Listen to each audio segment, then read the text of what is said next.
ಆಂಜನಪ್ಪ ಕುಟುಂಬದ ಧರ್ಮಪತಿಯವರು ವೇದಿಕೆ ಮೇಲೆ ಆಗಮಿಸಬೇಕಾಗಿ ವಿನಂತಿ ಮಾಡುತ್ತೇನೆ. ಇವರ ಸಾಧನೆ ಹೇಳಬೇಕಾದ್ರೆ ಒಂದು ದಿನವಿಡೀ ಸಾಕಾಗುವುದಿಲ್ಲ.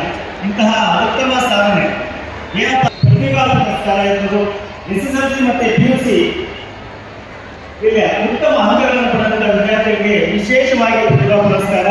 ಅಲ್ಲದೆ ಮಕ್ಕಳಿಗಾಗಿ ವ್ಯಕ್ತಿತ್ವ ವಿಕಸನ ಶಿಬಿರಗಳನ್ನು ಮಾಡಿ, ಅದು ಅಲ್ಲದೆ ಆರೋಗ್ಯ ಶಿಬಿರಗಳನ್ನು ಮಾಡುವಂಥದ್ದು, ಅನೇಕ ಬಡವರಿಗೆ